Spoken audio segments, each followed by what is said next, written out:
Welcome to Cougar Mountain Software Denali Essential Training. Entering payroll.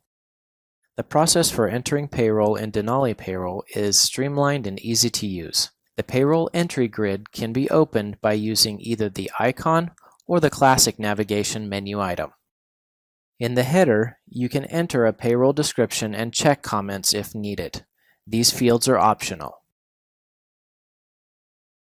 The Update All Checks and Update Missing Values Only options are for adding or changing these fields if you have made a change after populating the payroll grid below. Ensure the pay period and date information are correct for this payroll. The header portion of the screen can be hidden if desired after filling in the necessary information. In the Employee Information section, you will enter the parameters for this payroll. If you are paying all employees, you would leave the default information as it is.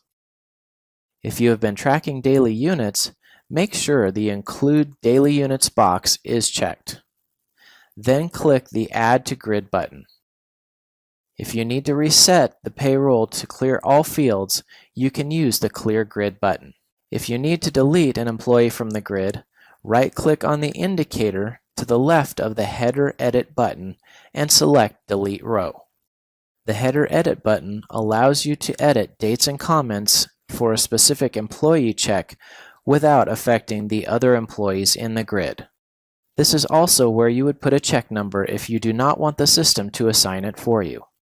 The Reset button allows you to reset any changes you have made here and return to the original values for this payroll. Once everyone that is being paid in this payroll is in the grid, you can make any adjustments necessary. If you enter default units for the employee pay rate in Employee Management, they will automatically be populated here for you.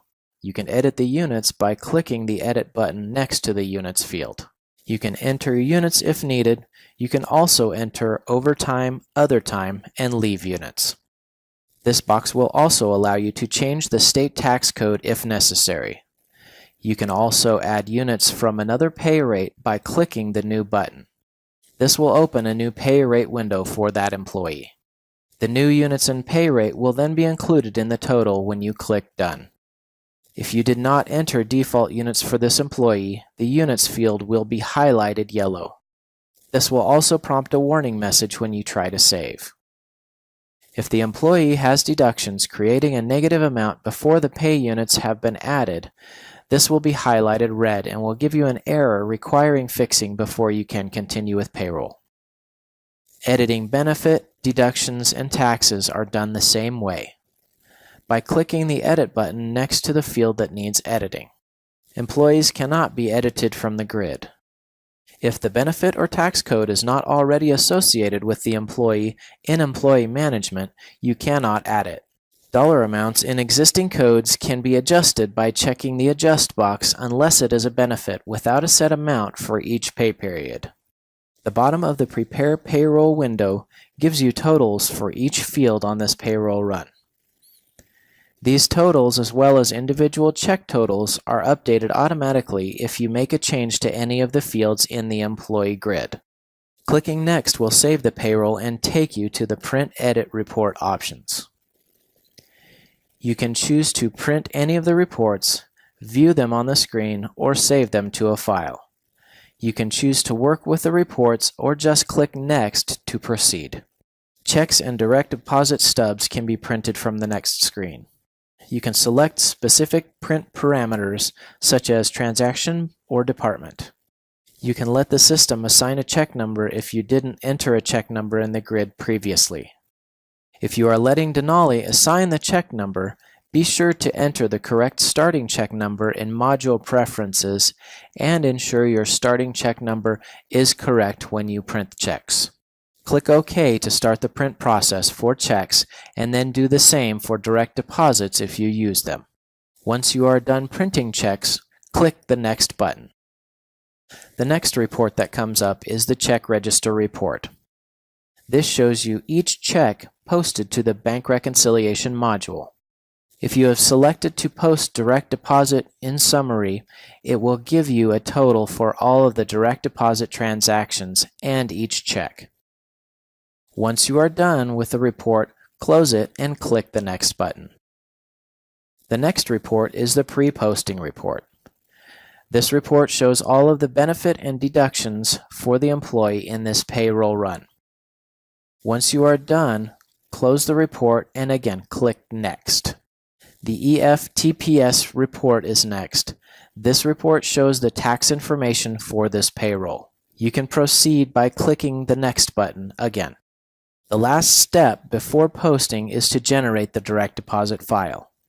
If you don't use direct deposit, you would skip this step just by clicking Next. Once you click OK on this screen, Denali will create a file that you can use to upload your employee's direct deposit information to your bank. This file's location is based on what you entered when you set up your direct deposit in Module Preferences. Refer to Direct Deposit Setup video for instructions on how to do this. If you do generate the direct deposit, you will get a direct deposit disbursement report after the file is generated. Upon clicking the Next button, Denali will be ready to start the posting. If at any time before this you need to go back and correct anything in the payroll, you can go back to that point using the menu. Clicking OK will kick off the posting process and generate the posting reports. Once Denali Payroll is done posting, you will get a report for each module that Payroll is integrated with. Each report in the process has the option of printing directly to a printer, viewing it on the screen, or saving it as a file. As you can see, processing your payroll through grid editing reduces errors and processing time. This process is easy and logical through each step from beginning to end.